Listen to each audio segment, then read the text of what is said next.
see where it goes. And we are recording. And you're going to show this to the rest of the world, to Yes. the class. Yes. So Hello, class. R711, the intense reading class. I hope you do well. so Don't greetings. read my stuff. Greetings. Hi, Paula. Hi, Tina. Hi, world in R711. And Farida, Dr. Pawan. Hello, everyone. So what would you like to ask me about self-directed learning? All right. Well, thanks for joining us, first of all. And we have a few self-directed learning questions for you. Paula's going to get started, and then we'll just kind of ping pong back and forth for us. Okay, thank you, Dr. Bonk. So you have written several articles on self-directed learning and MOOCs. So to start us off, how did you get involved or interested in self-directed learning and MOOCs? There's several stories that serve as a backdrop for all of that. I used to be really good at ping pong, so I'll be okay with the ping-ponging back and forth. You know, I was doing online learning in the early days of online learning. I taught my first online class in '97. I taught my first blended class in '93. And I took correspondence courses to get into graduate school back in the early and mid '80s, before you were born. So I had to be a self-directed learner to survive. I was working for various companies, one that made the most dense circuit boards in the world called Automated Systems. And I found out that I didn't want to be an accountant or a CPA. So I looked for graduate school alternatives, and I had to take psychology classes at nighttime and on the weekends through correspondence or at a community college or a branch extension, University of Wisconsin, Waukesha Extension. And so I took these, and I had to self-direct my learning, and I escaped my life in the cube farms, right? You know, when you're really, really, really, really bored, you're looking for anything else, and I was. And so I think self-directed learning saved my life. You know, some people say, why don't I sleep? Well, I do sleep. You know, what motivates me and gives me energy? And I tell them, be an accountant for a week, and you'll have energy for the rest of your life, because you're not going to be an accountant any other day. Just be an accountant for a day, you'd understand why any day is better than that. At least if you're leaning towards the creative side of life. If you want the bland, prepackaged, predetermined life structure with little limited freedom, then an accountant role with guaranteed paycheck, then that's okay. But you know, I took the University of Wisconsin-Madison offered courses on creativity and critical thinking and gifted and talented education, and I needed so many psychology courses to get into graduate school in educational psychology. So Dr. Bob Clausen offered these classes, some of them, and I happened to, he was a director of outreach and extension at Wisconsin, as well as a professor in ed psych. And so I was taking these classes. He happened to be the one who marked all the correspondence and TV courses, and actually created the TV courses. And he told me I got accepted into graduate school, in fact. And actually the university didn't tell me I was accepted until 6 months after I arrived. So I knew I was accepted. I started in January instead of like everyone else starting in the fall. I jumped in and went right away. And he ended up a year later hiring me to create a TV series with him called Teachers Tackle Thinking, Critical Thinking in the Classroom, that was nationally syndicated. And so he and his wife, Donna Ray Clausen, Bob Clausen, Donna Ray, were kind of my mentors. Donna Ray was an expert at critical thinking, and Bob was an expert at creative thinking. Bob passed away 4 years ago. Donna Ray, I dedicated my recent book, Transformative Teaching Around the World, which has short stories from Fulbright teachers who took my class. I dedicated to both of them, and sent her a copy. I got it back last week. She's deceased. She died last year, unfortunately. But then there was my advisor, Gary Davis, who wrote the book Creativity's Forever. And I dedicated the new book to him as well, sent a copy, and it hasn't been returned. So Gary might still be alive. I think he's got a new version of Creativity is Forever. So in a roundabout way, was the University of Wisconsin, by having outreach and extension, got me started in the self-directed learning fashion. And so I feel like I owe a debt, and I paid back that debt. I also have an interest in how people's lives are changing. So people talk about MOOCs as being dead. People talk about MOOCs as being ineffective. People talk about MOOCs as being limited engagement, limited interactivity. And I look at it and say, if one life changed, it's made a difference. And I think millions of lives have changed. Not all the people who've taken MOOCs, their lives have changed, but the people we're interviewing over the past decade, we've been interviewing people who've taken MIT Open Courseware, which are free courses online before when they were pre-MOOCs. So MIT sponsors some research that we had done. Blackboard, the company, sponsors some research that we had done. I did the first MOOC for Blackboard, and I got them to do a survey of the people who took the MOOC. I did a MOOC on how to teach online, basically. And we had about 4,000 people take it, and then they left it open for 5 years. It was 12 years ago when I did that MOOC in 2012. And they left it open for 5 or so years after, maybe 6. So who knows how many thousands of people took that one. But I was able to impact a number of people, make friends. I made a lot of friends doing that MOOC, actually. It was interesting to do it. It was 6 weeks. I had my graduate students as TAs playing guitar music during break times and all sorts of fun stuff. But we ended up interviewing people about what were the goals and expectations, and what were the challenges, what were the successes. And the number one thing we found is people want freedom, they want choice, and they want opportunities. Many of them are not there for a degree and a credential. So all my colleagues, not the IST colleagues, they would understand this, all my colleagues who talk about, why would someone do a MOOC? You're not getting a degree or whatever. Well, now people are getting degrees. They're getting micro credentials, right? They're getting, these micro learning snippets from Coursera and other companies that are out there. And so you see a changed mindset a little bit today from what it was like 10 years ago. People just look at dropout rates. I look at drop-in rates.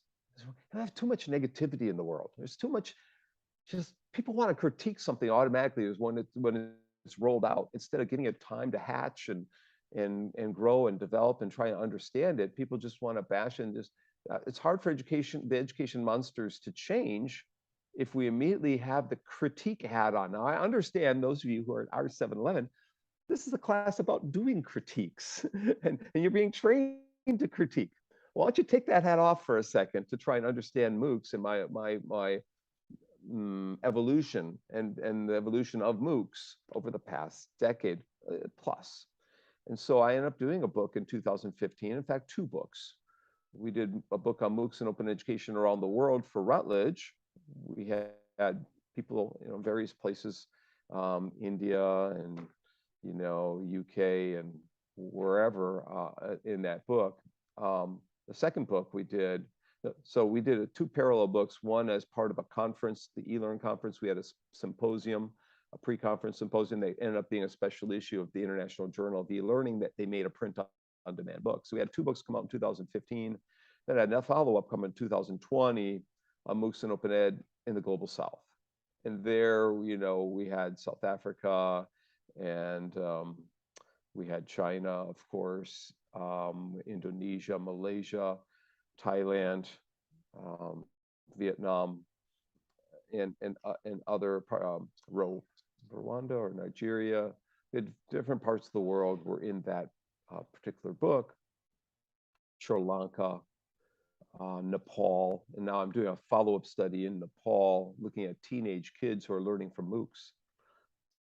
And it's taking up a fair bit of my time. We just finished the data collection, the last interview. We've interviewed 7 teachers and 13 students on how they self-directed their learning through the pandemic, learning English initially and getting certificates from Harvard. And here parents are coming home from school thinking the kids would be playing games on their computer, and they're actually getting English certificates from Harvard and Berkeley. It totally changed the mindset. And so to answer those naysayers, to answer those doubters from 10 years ago that MOOCs have no impact, here are teenage kids getting rated for college, getting certificates from Harvard and Berkeley, increasing their self-efficacy and self-esteem. They're not getting a degree, they're getting a certificate. And their lives are being drastically changed. Some of the kids we talked to are like talking to ambassadors. I mean, they were so articulate. They're better than many of my graduates. I hate to say that, but their understanding of their self-directedness and why they're taking these MOOCs just knock your socks off. It was just like, it's hard to believe these were 13-year-olds, 14, 15, 16, 17-year-olds.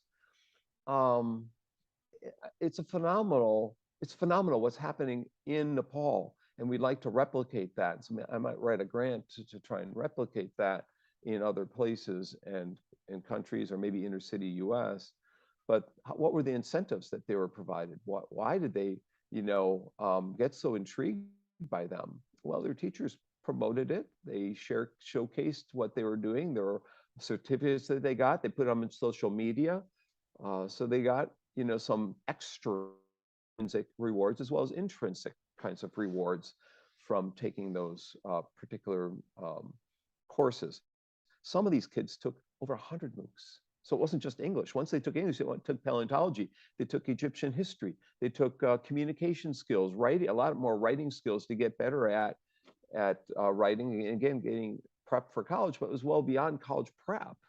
It was Spanish courses and German and other languages. It was finance courses and health and fitness, understanding yourself during the pandemic. I mean, the list of things, again, just was really, really impressive. And I've not experienced that in all the time I've been in academia. I've seen some of that when we studied MIT OpenCourseWare. We surveyed and interviewed hundreds of people there and had inclinations that was happening at different levels, at different ages.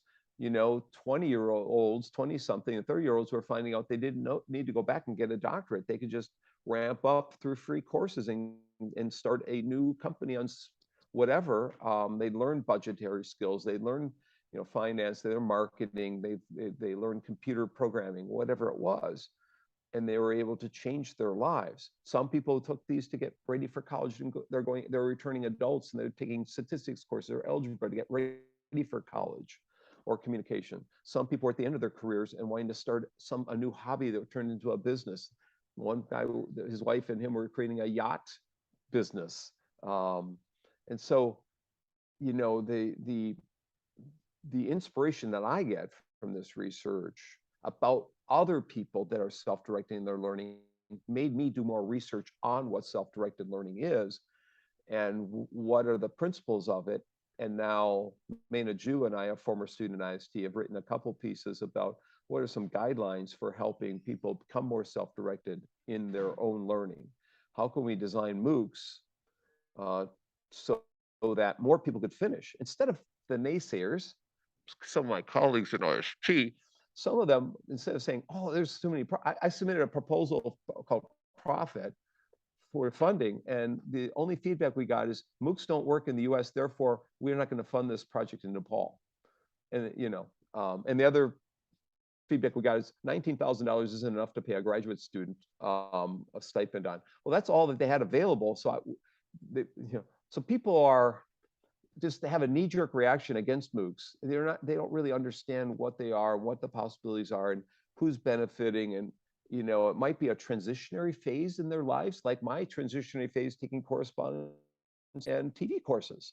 I know they were not as good as face-to-face. I know I would have learned more taking a face-to-face course, but I was working full-time.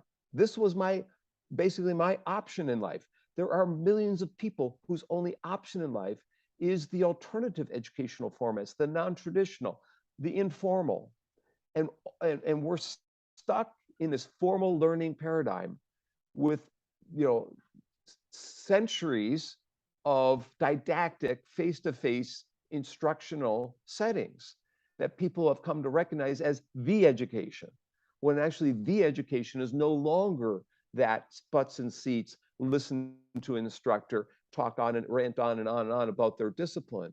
It should be about students finding their area of interest and taking the courses that fulfill that area of interest. And that's why I am so much against forms and requirements and prerequisites.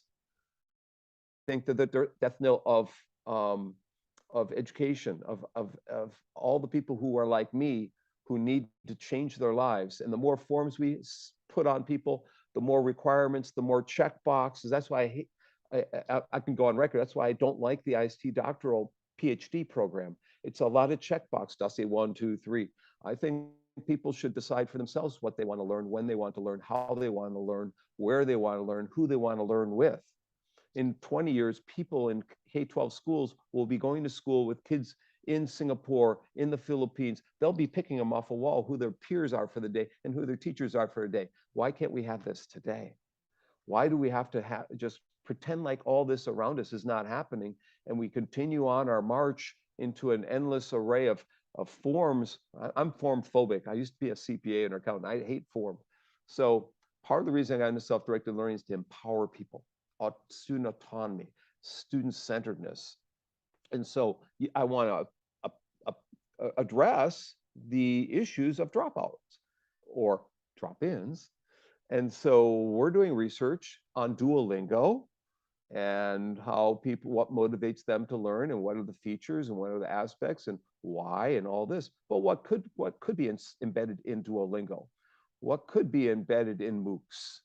And so we're studying MOOCs. And if it's a long answer, I've kind of answered 5 different questions at once. I apologize for all those people who have been listening to me so long here in 7-Eleven. With Dr. Pawan, who's a great teacher, my best friend. So yeah, have a great time in 7-Eleven. So that's an answer. I could, if you asked me again, I'd probably say it's something totally different, but the thread is the same.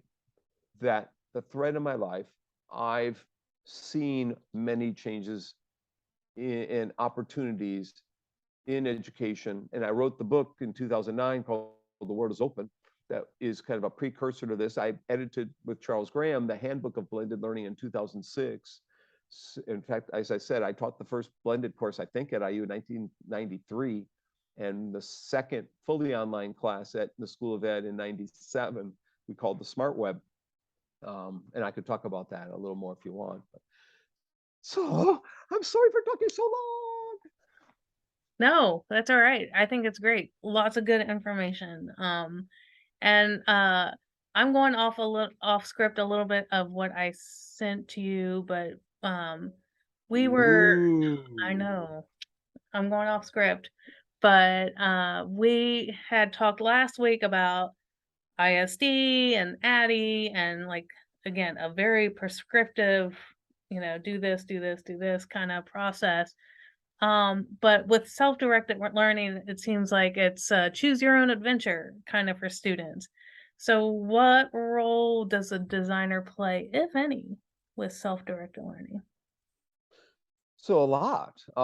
They're the ones that provide the ingredients for the cake that's going to be made. They're listing the options and making those navigable so that students can easily find those options and not go off on too far on an adventure that they get lost, but they make different pathways available to the students, but yet are still focused on the ultimate goal of completing whatever course objectives there might be.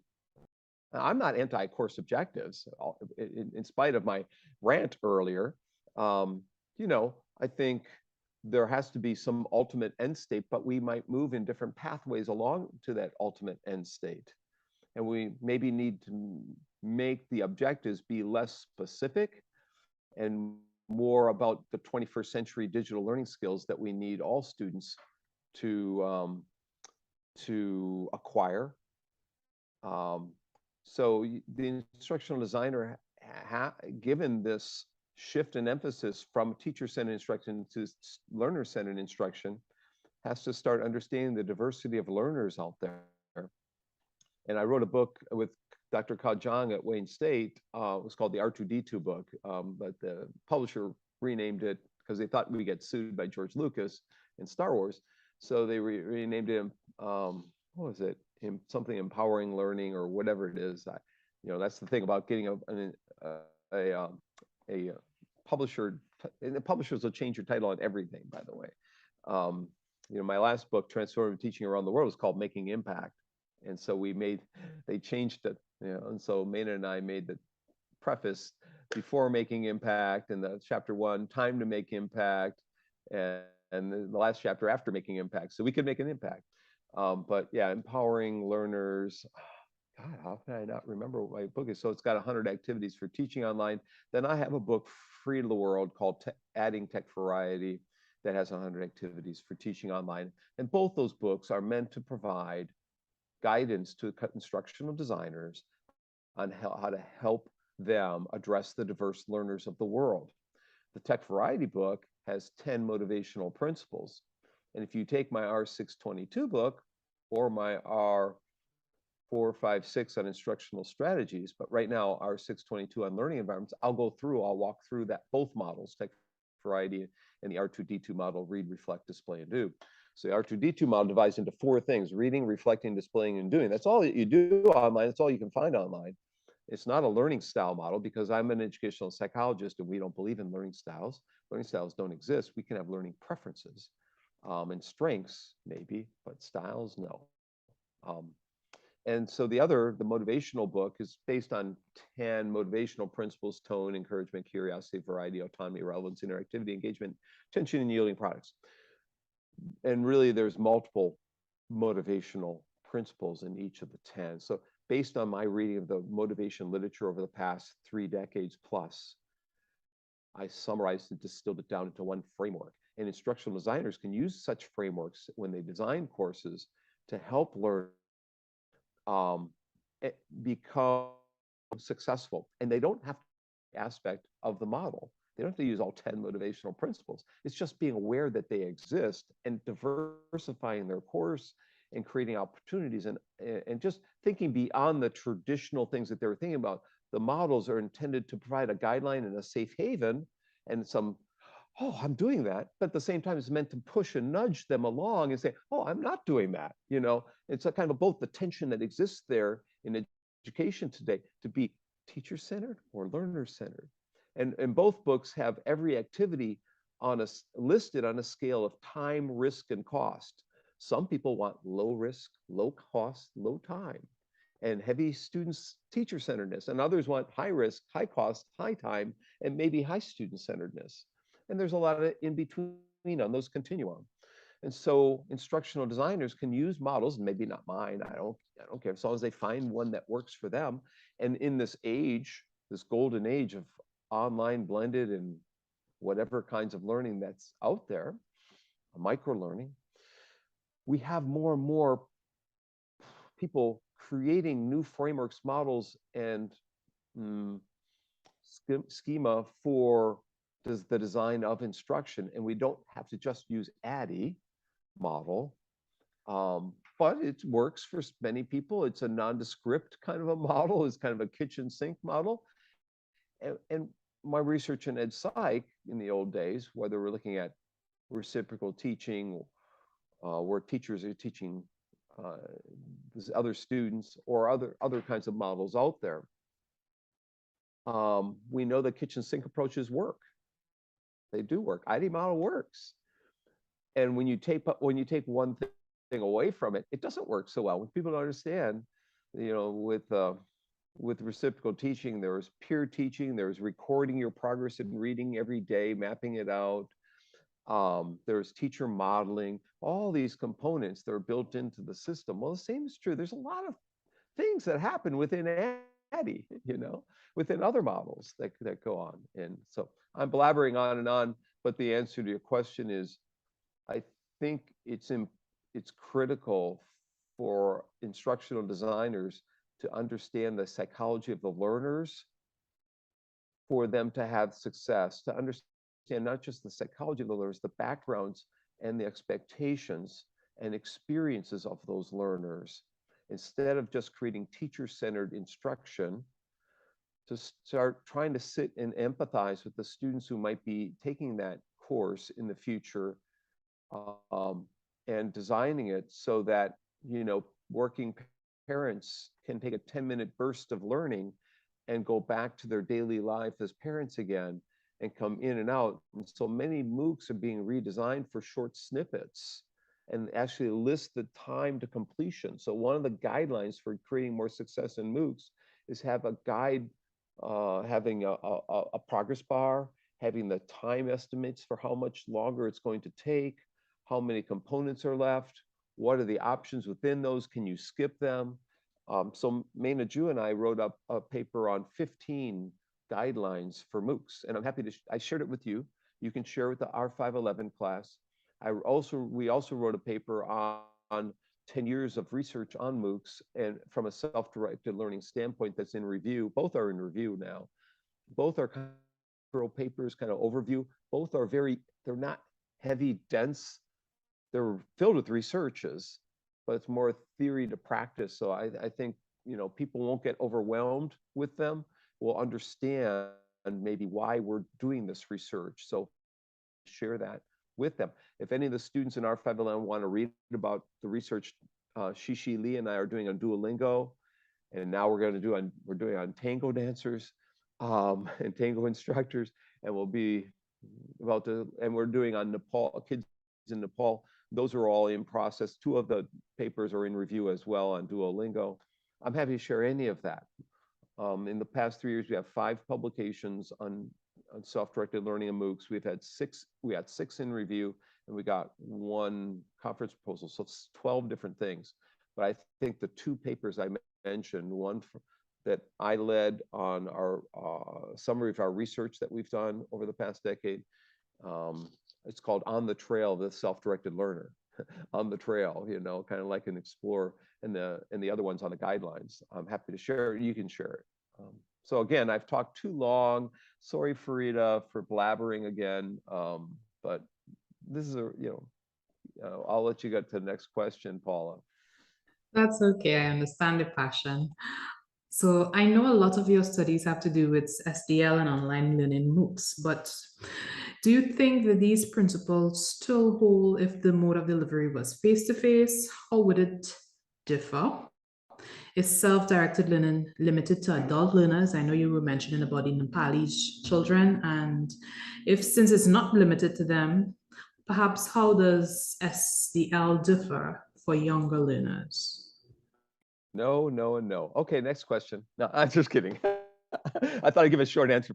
No, yes, yes, and no. I think there are an extreme amount of overlap in self-directed learning principles between face-to-face settings, blended settings, and fully online ones.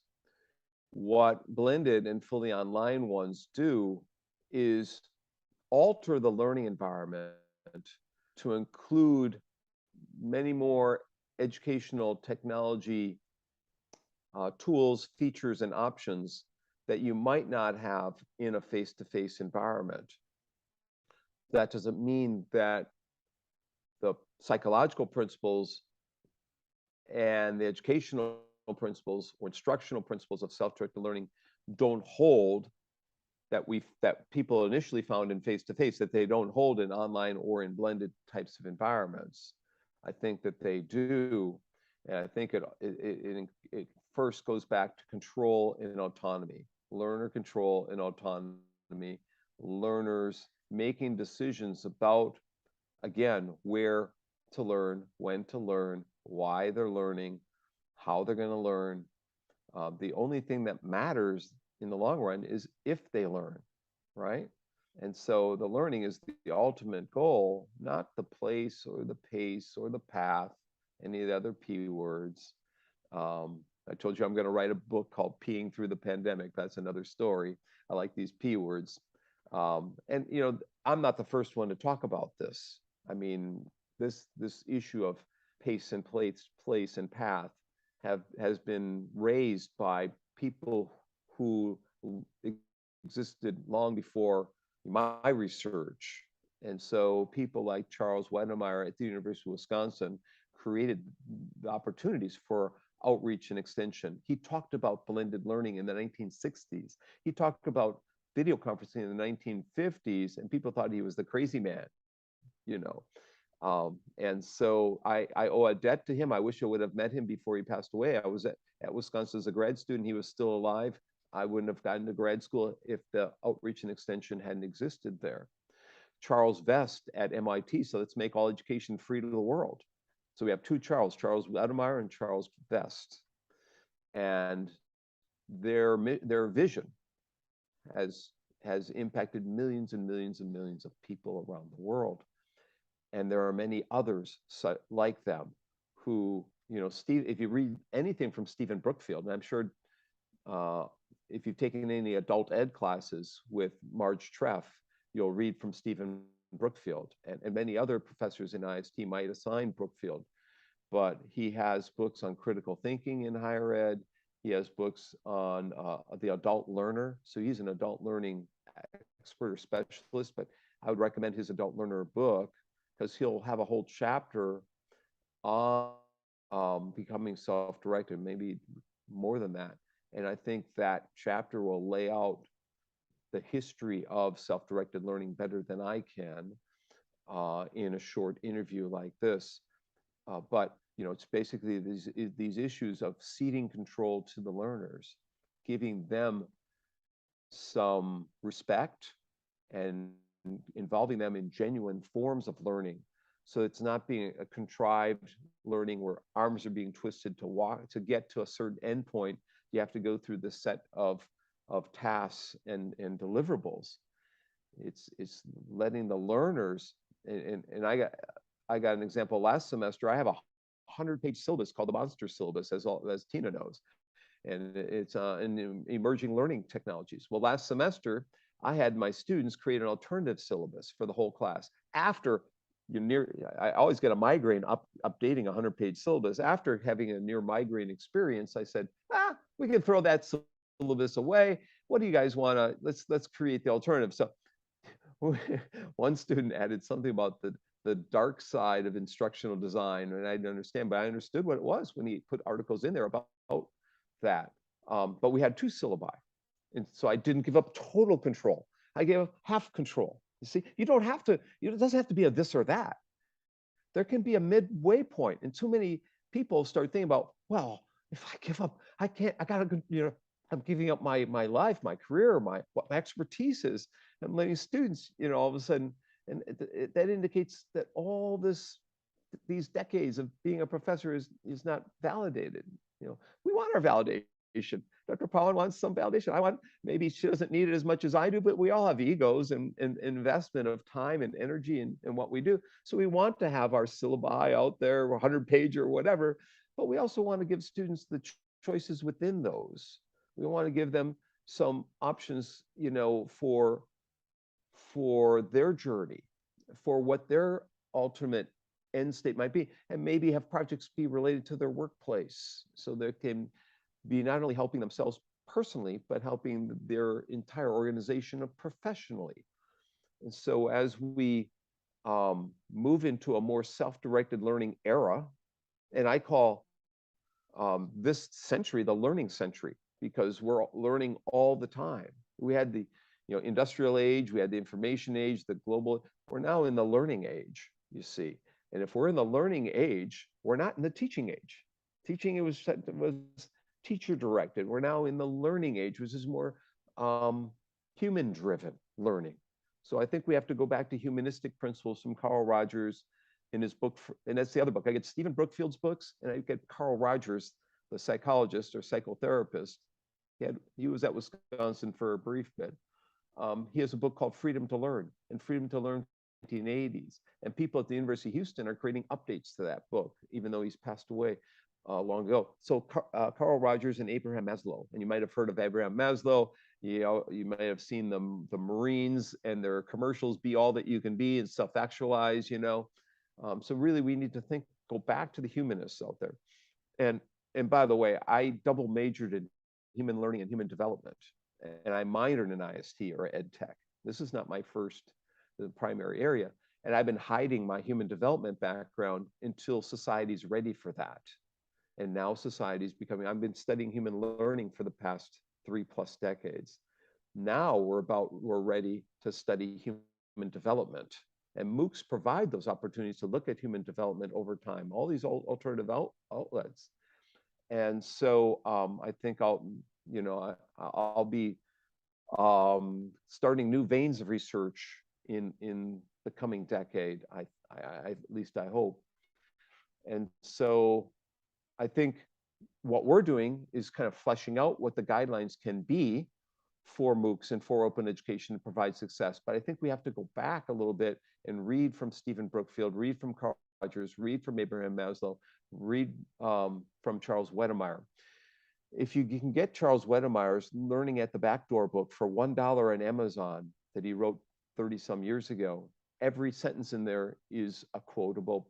And we use the quotes in our in the emerging tech class, our 678, to start that course off. And he talks about the palace of learning being, what's beyond, the non-traditional, informal, not the traditional degree program kinds of things. Wedemeyer was a visionary way ahead of his time, and so he kind of predicted this where we'd be at today with all the learner choice in front of us and the options that we have, like the micro learning things that are happening. Paula, that was a long-winded answer to that question too, but I've answered a lot of questions within the questions, I think. Did I resolve, or do you have a follow-up? It's resolved. Thank you very much. Tina, turn it to you. Yeah, so I like the long-winded answers because it gives us lots of information, and I'm totally cool with it. So my next question is focused on I think it leads in well. It's a nice segue to this next question, and I'm personally interested in motivation, specifically for motivating students to get into STEM and consider STEM careers. And I have a internship for high school students, and I always tell them that I'm their mirror guide, and it's kind of up to them to figure out what it is they want to learn, and I will help them learn what they want to learn. But I feel like students coming out of the institutionalized learning that they have, they're not used to like being punted this ball of, you figure it out. What do you want to learn? So what do you do when younger students, I guess, are kind of off task? They just don't know what to do and how to motivate them. Go back to being a mere guide.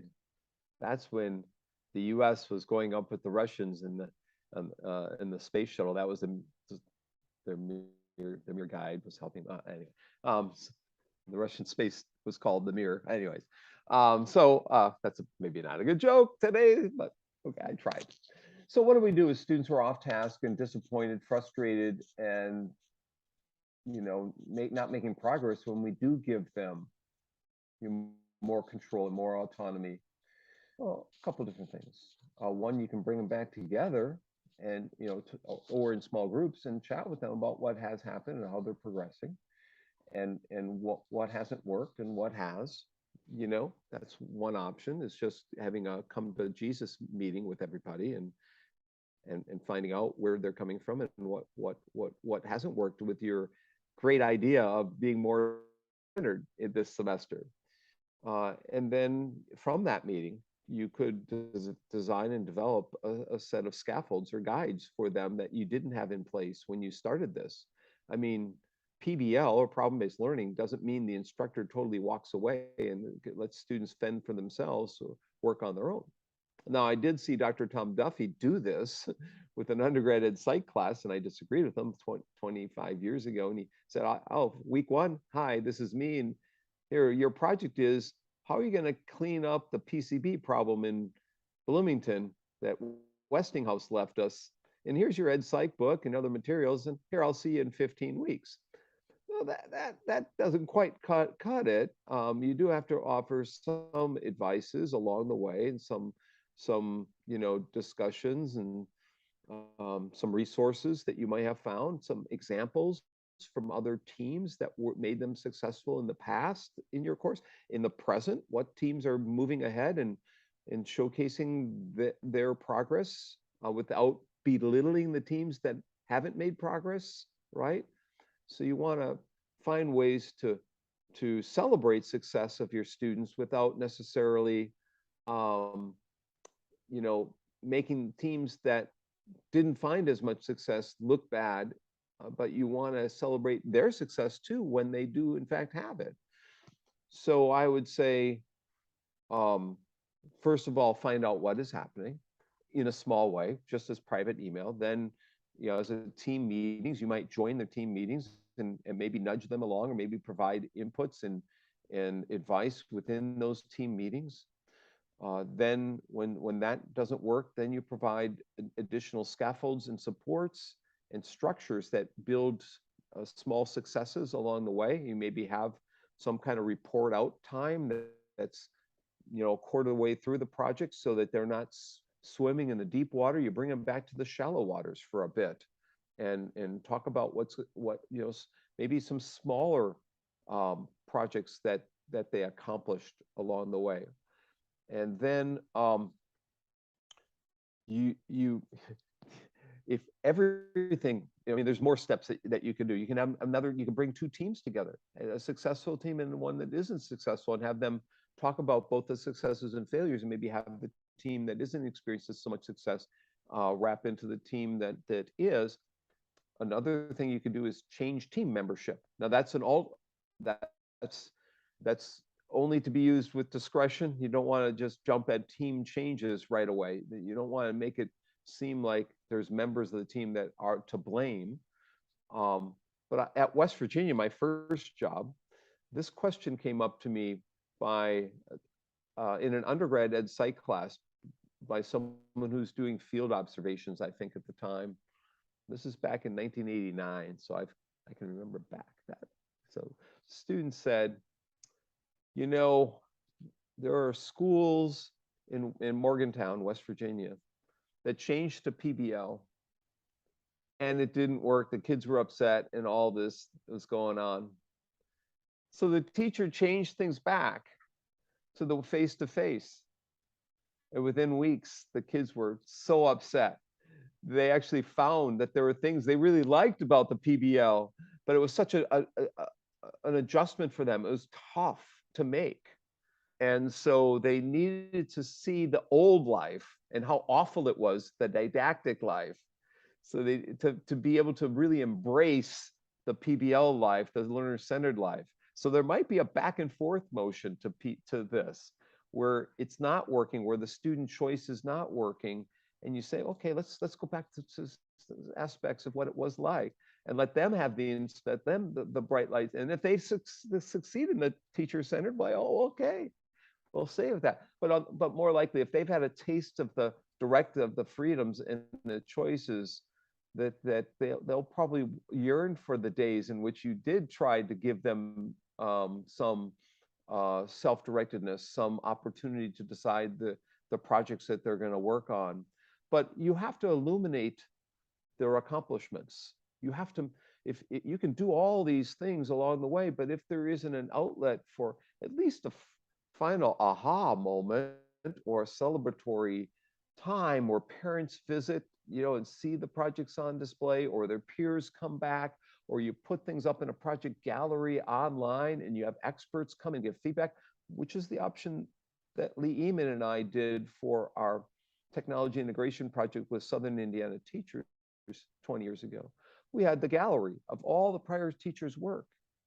And then we do a technology integration with your Bloomfield teachers there, Tina, and Spencer, and I'm trying to think of Salem, Indiana, and Corydon, and all over Indiana, that we had this project, Greensburg, and I'm trying to think of some of the other places, but Greene County.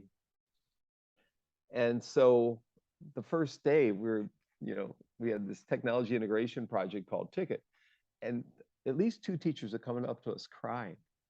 Oh, we can't do this. Oh God, it's going to be awful. Oh man. we got no time, our schedule is always rough. And then we'd show them the project gallery from the prior year teachers, and they say, oh, we can do that.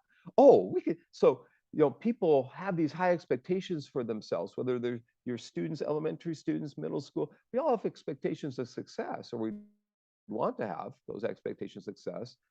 And the same is true of adult learners and the teachers out there. But if they need examples. So one thing you can do, Tina, is provide a suite of examples, and update it constantly with new examples so they don't get stale. And that is one thing that I find that, solves a whole bunch of dilemmas and questions when you're trying something new. The problem of trying something new, however, you don't have examples the first time, right? You, they're not there. So, I'm teaching R622 for the first time, and I have a TA who took that class, and she has some examples from the time in which she took it. At least we can provide that, right? So first time trying anything new, we understand is always got those dilemmas. But people, here's the other thing, you tell people the first day, please, work with me on this. This is new for me, this class. You don't sound like you're an expert. Sound like you're emerging in expertise within the field, and you need their help.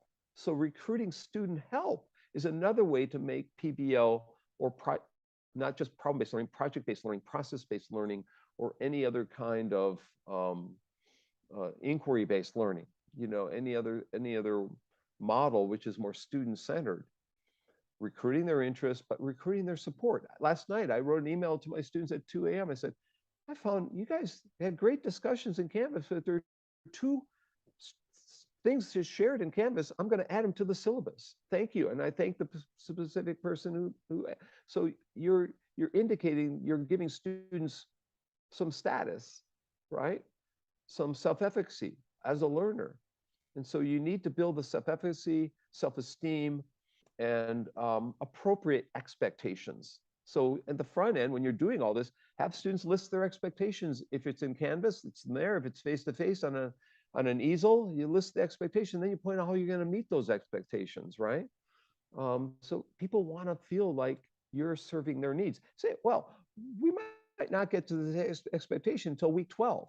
Well, that's okay. At least they know you're going to get to it. And during the first 11 weeks, they won't be, oh, Professor Bonk's never going to address what, doesn't care about me.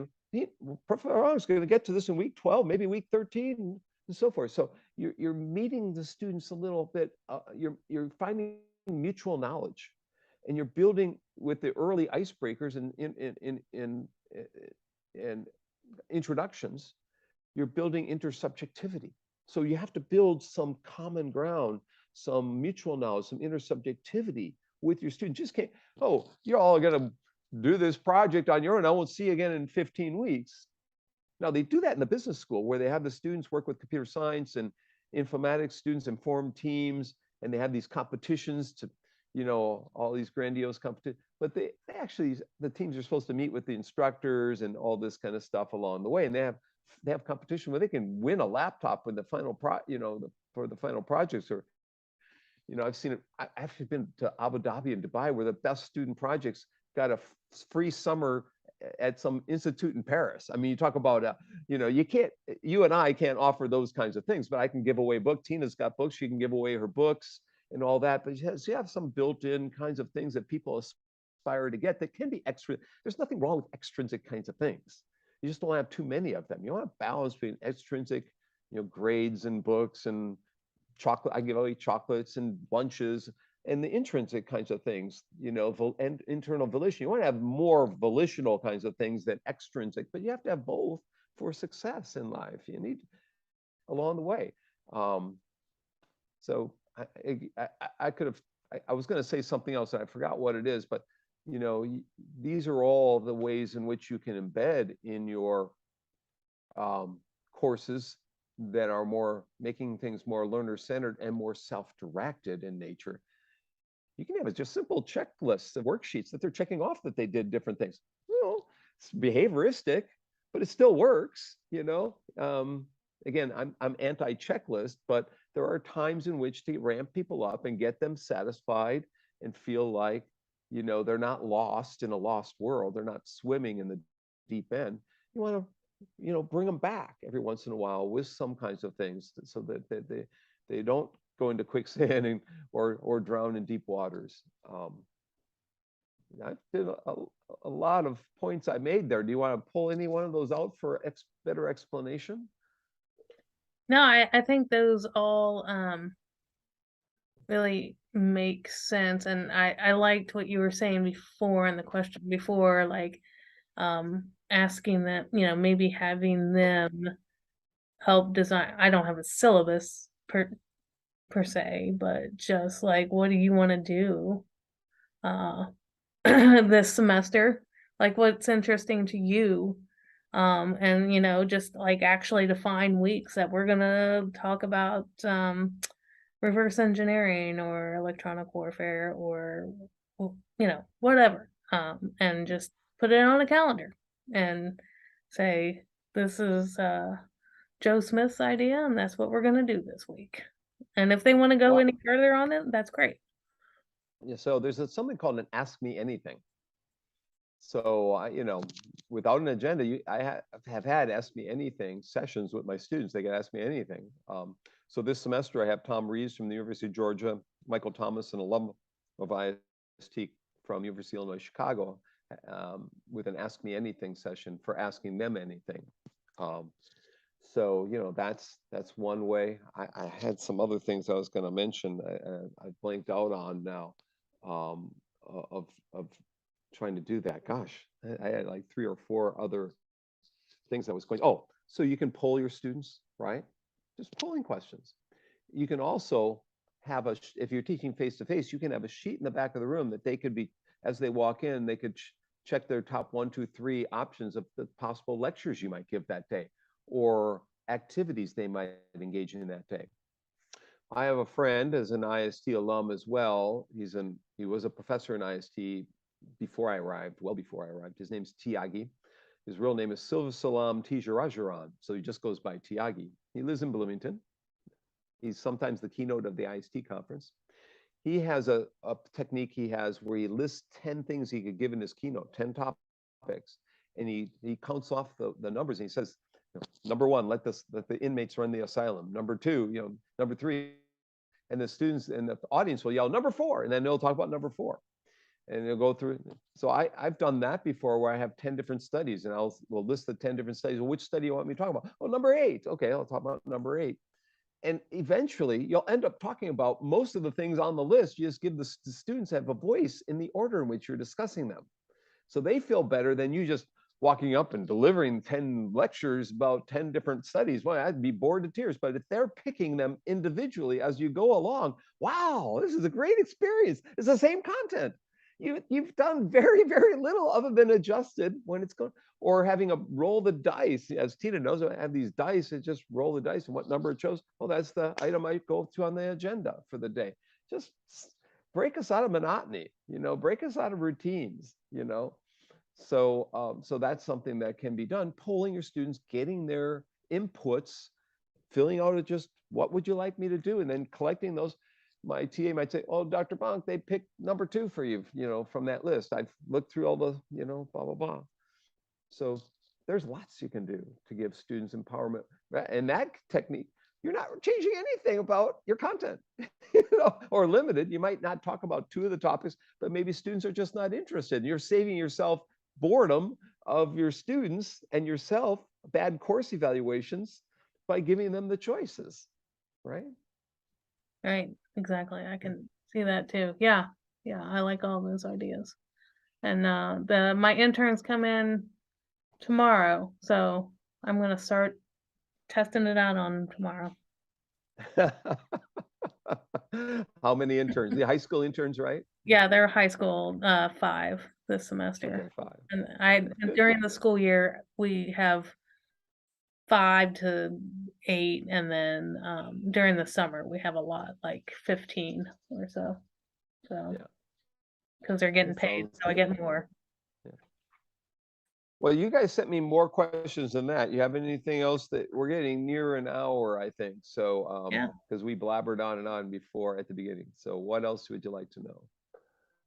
Okay, I will skip forward to something for the future.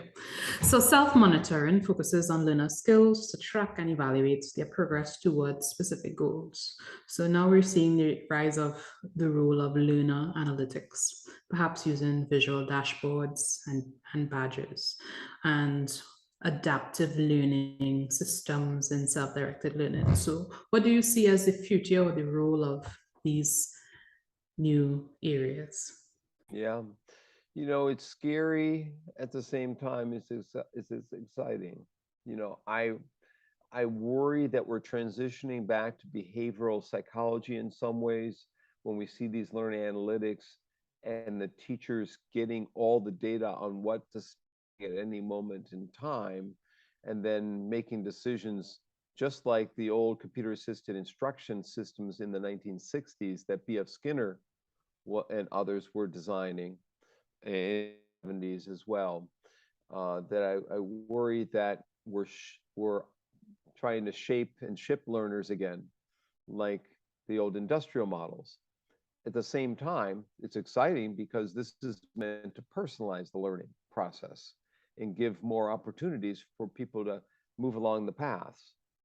But again, I worry about learners feeling as though everything they're seeing is being controlled or manipulated by an external force out there, and that teachers aren't really sincere about what they're providing in terms of resources, comments, smiles, encouragements.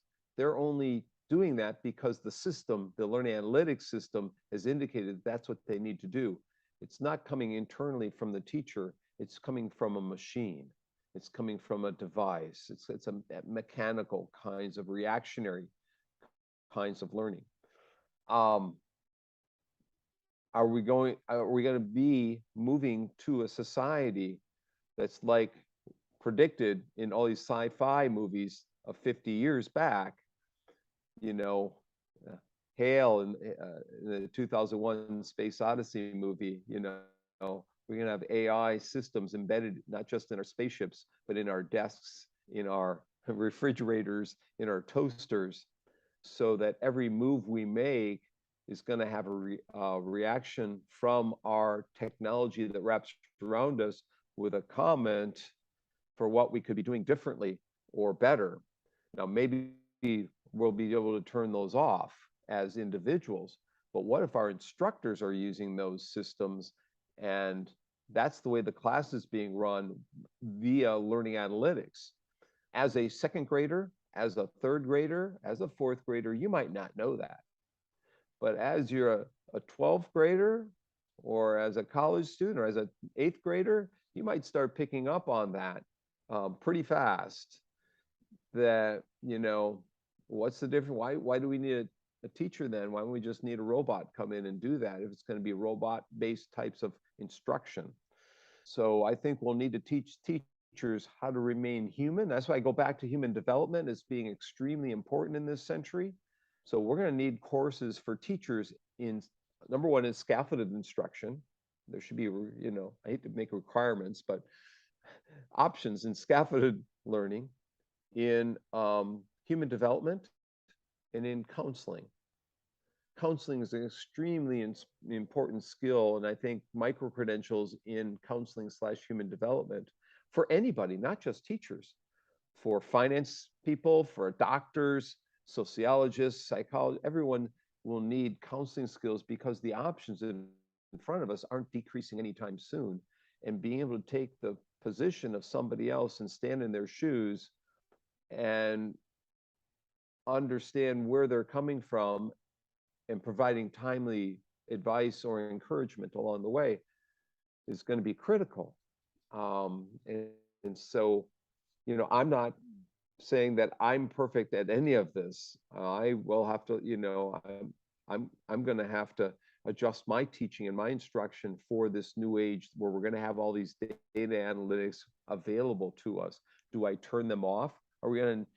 Is there an ethics in, are we going to need to create ethics classes for teachers, for instructors in how to utilize those learning analytics so that we're not manipulating students, to do what the data is telling us? And, just because the data indicates that they haven't learned something in a particular area, they might not want to learn something in a particular area, or how they might best learn in a particular area. There might be a way that could speed things up, but speeding up learning doesn't necessarily mean it's better learning. So I've answered on the negative side in terms of learning analytics. There are going to be a number of positives in helping ramp up people who have fallen behind or have had some tragedy in their lives where they've been hospitalized for a while and need systems to personalize and get them those experiences to move them along and catch up with their same age peers along the way. That could be beneficial, I would think, having those analytics and helping kids who have fallen behind in math or reading, especially during the pandemic. We can see a number of studies about kids who maybe have fallen behind. I think that personalization of learning might help, but or should help, I would say. We don't know all that's possible, but I will say you're right. These kinds of dashboards will be resident on most teachers' desks. It's just whether the teacher will use it, how they will use it, how often they will use those dashboards.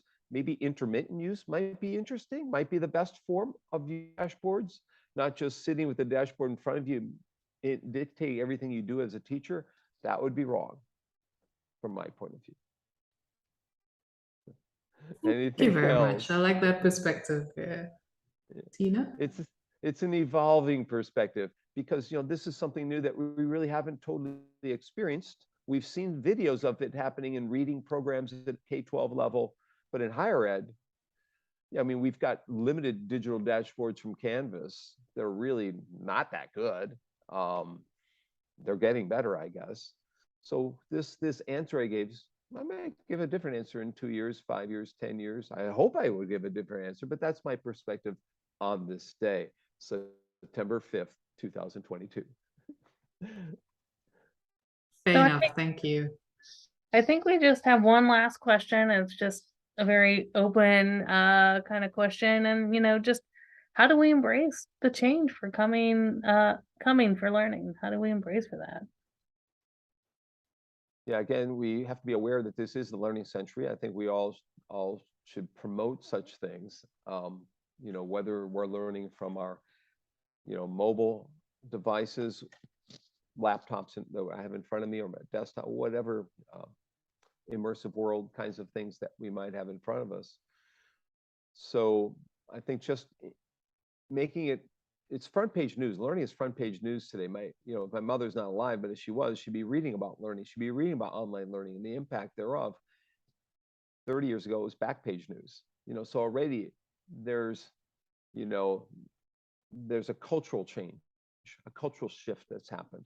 As my book The World is Open points out, there are an amalgam of resources available: open educational resources, open courseware, digital books, animations and simulations in STEM, immersive worlds that we can walk into. The meta is coming, all this.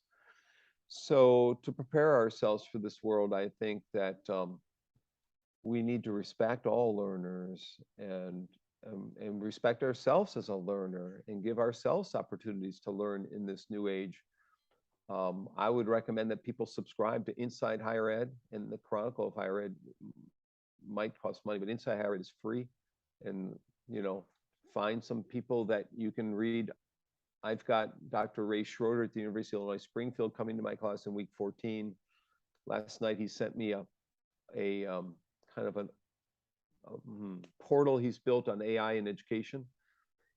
He just retired from Springfield after trying for 20 years, but he's still creating this and writing. So I'd find my favorite get some favorite podcasts, get some favorite writers out there and subscribe to them, and get, don't don't lose touch with what's happening, because there is so much, but don't subscribe to too many things. Joshua Kim at Inside Higher Ed has a daily column that I've been reading for 15 years, maybe. I'd highly recommend that one as well. So Ray Schroeder has a column, and Joshua Kim from Inside Higher Ed. But there are others, the Guardian and the Chronicle of Higher Ed. But there's podcast shows. There's YouTube video channels. So I have a channel called Silver Lining for Learning. I have a weekly podcast with 3 others. Chris Deedy at Harvard, Punya Mishra at Arizona State, and Young Zhao at Kansas. We have a weekly podcast show called Silver Lining for Learning on Saturdays, normally at 5:30. They're all recorded, and they're archived. We've done about 120 shows. I think number 120 is coming this Saturday. And we thought we'd last 2 months when the pandemic started. We started March 21st of 2020, and we're still going. I started running March 21st, 2020, and I'm still going. Tonight or tomorrow will be day 900. And so, find those things, those routines kinds of things, like a podcast show, like something you read Inside Higher Ed, and then discuss them with your family, with your friends, print, save them, share them, with others, and get involved in the conversation of learning. The best way is just, keeping tabs on what is happening around you and discussing and sharing with other people. I'm not sure if I answered your question fully, Tina. So I want to thank our 711 people for putting up with me for an hour, past an hour. You'll probably trim this down to 5 minutes. You'll probably find some nuggets worth. No, I thought it was all good. I think Paula would agree. I mean, thank you for taking your holiday and speaking with us. And I definitely learned a lot. Paula, do you have any last Paula's parting thoughts? Thank you very much for giving us some insights on self-directed learning. It will make us think, and our classmates think about, how we should move forward and become self-directed as well. And even in our designs as instructional designers, it will assist. Thank you very much for your time today, Dr. Bonk. We truly appreciate it. Thank you. Thank Paula and Tina, and I'll look forward to seeing all the people from our 711 in my classes down the road. Bye-bye.